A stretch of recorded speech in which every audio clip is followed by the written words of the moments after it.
E foi assim no Velho Testamento, por exemplo, o conflito entre sacerdotes e profetas. Nunca se deram bem. Sempre tiveram problemas. Sempre. O problema dos sacerdotes eram os profetas.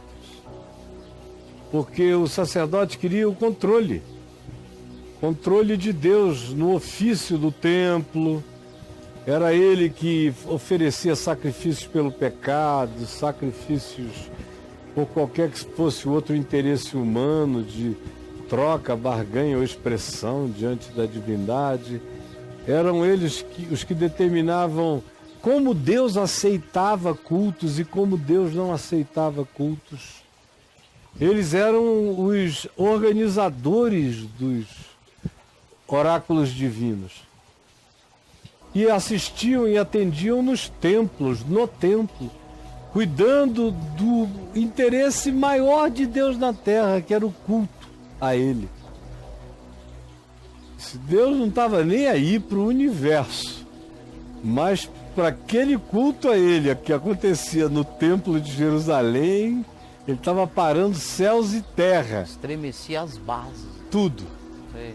Aí, pois bem, e os profetas eram esses entes marginais. Uhum.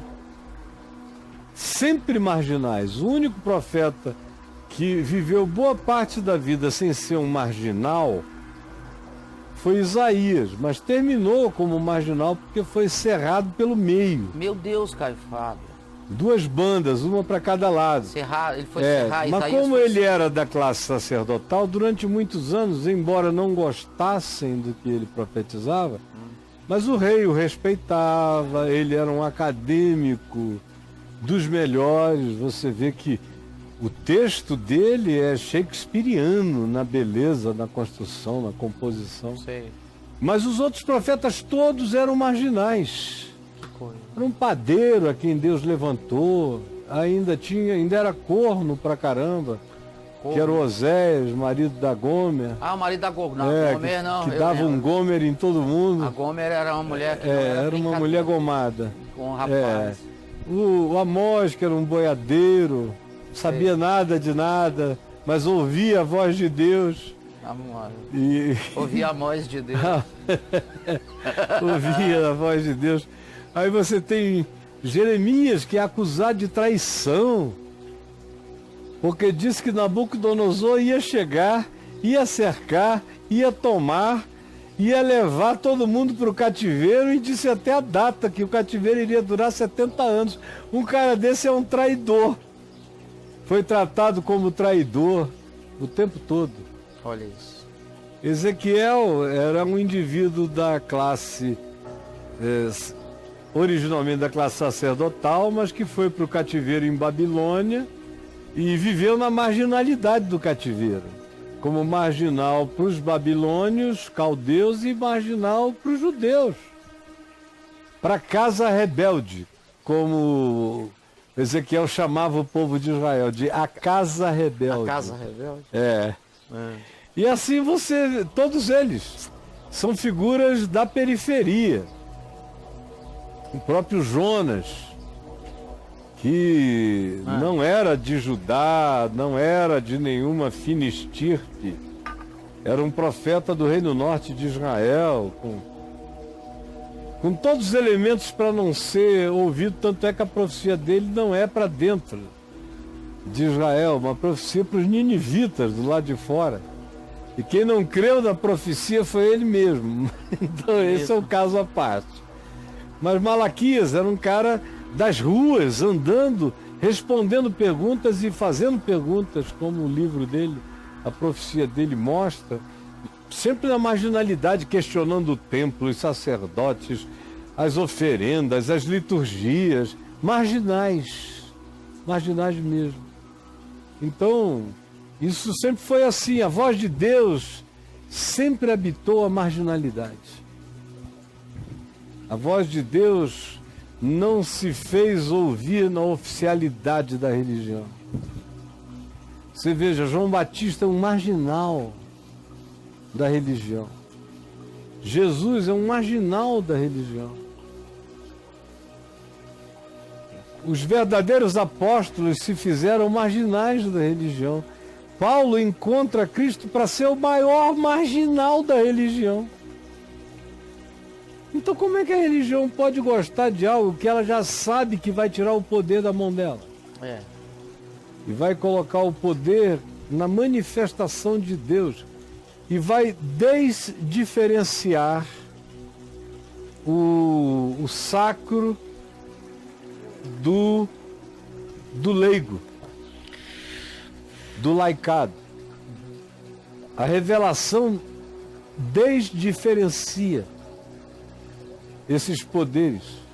A revelação acaba com o poder do sacro ofício contra o poder do laos, do povo de Deus, do laicado, da laicidade. A revelação vem geralmente para o leigo. Na história bíblica, os profetas foram leigos da religião. Não viveram dela. E existiram quase sempre contra o que ela fazia e o que ela tentava estratificar.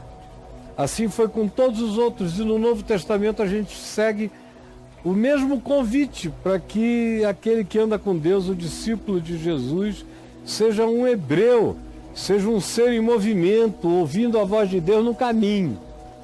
Esse é o chamado. Então por isso a religião nunca gostou da liberdade de Deus. A liberdade de Deus trabalha contra a organização e o planejamento religioso. Você veja no Novo Testamento a liberdade de Deus. Jesus nasce e não tem nenhum sacerdote que tenha recebido uma revelação no templo. Nenhum. Ninguém oficial ficou sabendo. Olha, 3 indivíduos do Extremo Oriente, talvez da Pérsia, talvez discípulos de Zoroastro, Sim. creram, intuíram, viram, discerniram, creram e foram, seguindo um astro, até Belém. Antes passaram por Jerusalém, falaram com Herodes, que mandou chamar os melhores acadêmicos de Jerusalém, perguntaram: escuta, tem alguma revelação assim com posicionamento de satélite que diga um lugar, um GPS Sei. do Messias? O Waze. Essa revelação do nascimento do Messias tem CEP? Tem algum Waze que leve até lá? Manda a localização Manda lá a geolocalização da manjedoura. da manjedoura. Isso. Tem alguma? Eles disseram: tem Miqueias. Tem o satélite de Miqueias. Tem no ponto 51 de Miqueias, você acha a geolocalização. E tu, Belém, Efrata, Sei. não serás de modo algum a menor de todas as cidades ou as tribos de Judá, porque de ti me virá o guia. De ti me virá o guia, cujas origens são desde os tempos eternos, desde os dias da eternidade. É o que está escrito, e os escribas leram a geolocalização e disseram: olha, vai nascer em Belém. Quando nascer, por quê? Aí os caras disseram: não, é porque a gente viu a estrela dele no Oriente e viemos para adorá-lo. Aí o Herodes então lhes diz: ó, quando vocês tiverem confirmado a geolocalização, me avisem para eu ir adorar também. Compartilha comigo a localização, Compartilha, por favor. me manda. Encaminha para mim. Por favor, faça isso. É aquela viagem compartilhada com Herodes, que tem no Uber, né? Isso, compartilhada com Herodes. Ele querendo rastrear. Ele querendo rastrear. Isso. Compartilha comigo. Aí os 3 já... Que história é essa? E foram, chegaram lá, encontraram Jesus e, por divina advertência, depois de o adorarem, voltaram por outro caminho. Os outros, para quem os anjos aparecem? Para um grupo de sacerdotes no átrio do templo, dizendo vão a Belém. Não, aos pastores. Pessoalzinho Pessoal lá. que estava criando ovelha e cordeiro para ser comido. Eram os trabalhadores na ponta do processo de alimentação da sociedade. Lá os primeiros operários, o peão desse negócio de natureza alimentícia. Para esses, os anjos apareceram. Ou para qualquer um outro, um cara chamado Simão, que não tem nenhum pedigree, uma mulher chamada Ana, que era só uma velha esperançosa. Foram esses que tiveram essas certezas. E Maria vai passar boa parte da sua gravidez na casa da sua prima Isabel, que também, o marido era sacerdote, mas nada relevante. De modo que não há um berço. A profecia nunca teve berço. A profecia só teve manjedoura. A revelação de Deus nunca teve berço. Ela só teve manjedouras. Então é por isso que a religião não suporta. Porque ela ativiza todo o mandato que ela diz que possui de falar em nome de Deus. E é uma coisa que ela não abre mão. Não, se ela abrir mão disso, se ela perder isso, acabou. Ela vai viver de quê? De sinceridade? Sim, religião sincera implode, né? Não dá.